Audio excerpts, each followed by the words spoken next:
-2x + 24 के दो शून्यंकों का गुणनफल 12 है। के दो शून्यंकों का गुणनफल 12 है। दो शून्यंकों का गुणनफल कितना है? 12 है। तो शून्यंकों को ज्ञात कीजिए, मतलब वो शून्यंक निकालना है, दिया गया है। दो शून्यंक जो है उनका गुणनफल कितना है?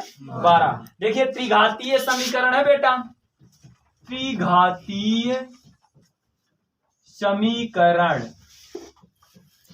के शून्यंक क्या होते हैं आपको पता है ना? अल्फा कामा बीटा कामा गामा, यही तो होते हैं। फिर प्रश्न आपका कह रहा है कि जिनके दो शून्यंकों का गुणनफल, मतलब साफ है अल्फा बीटा बराबर 12 दिया गया है। क्या दिया गया है? अल्फा बीटा बराबर आपको कितना दिया गया है? 12 दिया गया, ठीक है ना। लिखेंगे मूलों का योगफल, मूलों का योगफल तो क्या होता है? Alpha plus beta plus gamma, यही तो होते हैं जी। मूलों का योगफल alpha plus beta plus gamma बराबर फार्मूला -x² का गुणांक बटे x क्यूब का गुणांक, x क्यूब का गुणांक। अब यहाँ पे बच्चा क्या हो जाएगा? अल्फा योगफल कह रहा तो alpha plus beta plus gamma, x² का गुणांक क्या है? -5 है, माइनस माइनस प्लस हो जाएगा कि नहीं? x क्यूब का गुणांक 1 है, तो alpha plus beta plus gamma बराबर 5 समीकरण। यहां तक कोई दिक्कत हुई? नहीं हुई ना। इसके बाद में फिर मूलों का गुणनफल, मूलों का गुणनफल तो हे बेटा मूलों का गुणनफल बराबर क्या होता है? माइनस अचर पद, माइनस अचर पद बटे x क्यूब का गुणांक, माइनस अचर पद बटे x क्यूब का गुणांक। गुणनफल बिटिया तो अल्फा बीटा गामा, तो अचर पद क्या हो जाएगा बेटा? -24। आ गई ना बात समझ में? अचर पद -24 बटे, तो अल्फा बीटा गामा बराबर -24।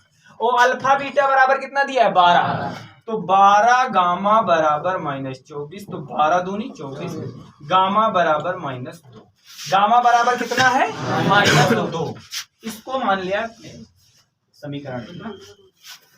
गामा बराबर -2 समीकरण 1 में रखने पर, जब गामा बराबर -2 आप समीकरण 1 में रखेंगे तो alpha plus beta minus gamma की जगह पे 2 बराबर 5, तो अल्फा प्लस बीटा बराबर 5, ये माइनस में इधर गया प्लस में, अल्फा प्लस बीटा बराबर 7, अल्फा प्लस बीटा बराबर 7। एक साइड में इधर देख लीजिए कहीं पे फार्मूला आपका होता है a माइनस बी का होल स्क्वायर बराबर a प्लस बी का होल स्क्वायर माइनस का 4ab।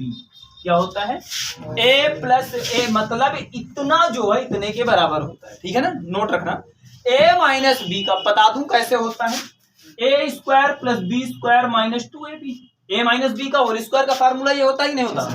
अब आपका ये क्या हो जाएगा बेटा? a² plus b² plus 2ab minus 4ab।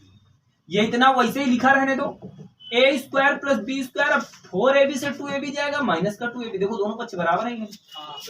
बात वही लिखी गई है, बस दिखावट का जो मटेरियल है ना वो बदल दिया गया है ना।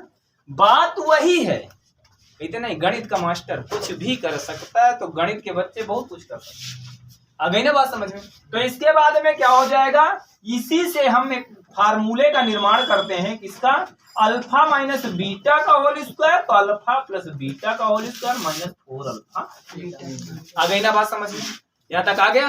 इसके बाद क्या हो जाएगा? अल्फा माइनस बीटा का स्क्वायर, अल्फा प्लस बीटा बराबर कितना है? 7, 7 का वर्ग 4, और अल्फा इंटू बीटा बराबर 12 गुणे 12, अल्फा माइनस बीटा का स्क्वायर बराबर 7 7 12 चौक 48, अल्फा माइनस बीटा का स्क्वायर बराबर 1 देगा, वर्गमूल लगेगा भाई, अंडर रूट लगाओगे, और 1 का अंडर रूट क्या होता है? 1 नहीं। यही बात समझ में आ गई ना समझ में?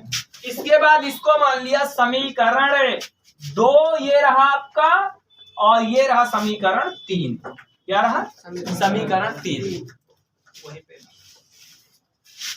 समीकरण 2 तथा 3 को जोड़ने पर समीकरण 2 तथा 3 को जोड़ने पर, जब जोड़ोगे तो बाएं पक्ष से बायां पक्ष और दाहिने पक्ष से दायां पक्ष, alpha plus beta plus alpha minus beta 7 plus 1, beta से बीटा कटा, अल्फा अल्फा 2 अल्फा, 7 1 8, 2 चौको अल्फा बराबर 4। समीकरण 2 में रखने पर, समीकरण 2 में 4 धन बीटा बराबर 7, तो बीटा बराबर 7 माइनस 4, बीटा बराबर 3। शून्य अंक क्या क्या आ गए, सबसे लास्ट में इधर लिख रहा हूं शून्य अंक। अल्फा बराबर 4, बीटा बराबर 3, गामा बराबर -2। आइए नोट कीजिए, देखिए कह रहा निम्नलिखित प्रत्येक प्रश्न में बहुपद P को बहुपद Q से, P को बहुपद Q से भाग दीजिए और भागफल तथा शेष फल ज्ञात कीजिए। पहला Px बराबर x plus 3x² minus 1, Qx बराबर 1 प्लस x, यही तो है। सामने देखिए, इसको थोड़ा इसका सुधार करते हैं। 3x² पहले, x माइनस 1, Qx को फिर लिखते हैं x प्लस 1, हो गया ना। x को पहले और 1 को बाद में लिखा, ठीक है ना। भाग देते हैं बच्चा, चलिए भगा दीजिए।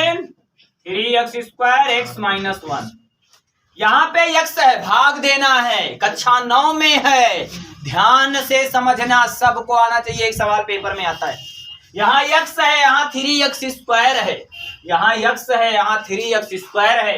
ऐसे जैसे आप भाग का सवाल आपने पढ़ा होगा, 12 भागे 486, पढ़ा है कि नहीं। 12 का पहाड़ा पढ़ते थे आप, 48 से ज्यादा ना जाए, क्योंकि पहले तो पूरा लेते थे, लेकिन अब 486 12 के पहाड़ा में तो आएगा नहीं, छोटा टुकड़ा करके हल करेंगे। तो 12 का पहाड़ा पढ़ो, 86 से ज्यादा ना जाए, तो 12 दूनी 24, 12 36, 12 चौक 48, फिर घटाते थे। लेकिन आपने घटाया है, लेकिन आज तक यहाँ माइनस चिन्ह लगाया नहीं है। ये आपको पढ़ाया नहीं गया कि यहाँ माइनस चिन्ह लगाना है, जबकि लगता है। आपको पता है कि इनको क्या करते हैं, घटाते हैं, पता है ना। तो ये घटा देते हैं तो 0 आ जाता है। हो गई बात, समझ में आ गई ना। इधर देखिए, आपको ये पता था 12 का पहाड़ा मैंने 4 बार पढ़ा तब 48 आया, ध्यान से समझना मेरी बात को। लेकिन आपको नहीं पता कि आपने इन दोनों का गुणा किया था, 12 गुणे 4 गुणा किया था कि नहीं किया था, तब 48 आया था ना। मतलब 4 गुणे 12 तब 48 आया, 2-3 चीजें नहीं। इसका इससे गुणा हुआ था कि नहीं, और फिर एक संख्या आई थी कि नहीं, फिर इसको क्या किया था, घटाया था। जब कट गया था तब आपने नेक्स्ट संख्या उतारी थी कि नहीं अगली। इसी तरह यहाँ पर, यहाँ x है, यहाँ 3x² है, यहाँ x है, यहाँ 3x² है। आपको ऐसी संख्या से गुणा करना है यहाँ पे कि 3x² आ जाए। यहाँ पे x का ऐसी संख्या से गुणा करना है कि आंसर 3x² आ जाए। तो आपको 3x से गुणा करना है। किससे गुणा करना है, 3x। और 3x गुणा x 3x²। नहीं, यही बात समझ में आ गई भाई। इसकी घात 1, इसकी घात 1, आधार समान होने पर गुणा में घातें जुड़ जाती हैं, आधार समान होने पर भाग में घातें घट जाती हैं। तो इसको घटा दीजिए। हाँ सॉरी, अभी 2 पदी है ना, 3x² और 3x से करना भाई, 2 पदी था, 1 और 1, अच्छा 6 में पढ़ा, 1 पदी 2 पदी, माइनस माइनस, ध्यान से समझना। ऊपर क्या चिन्ह लगा है, 3x² के आगे प्लस है, दिख नहीं रहा लेकिन लगा है ना, प्लस है, और इसके आगे माइनस है, ये लगा है।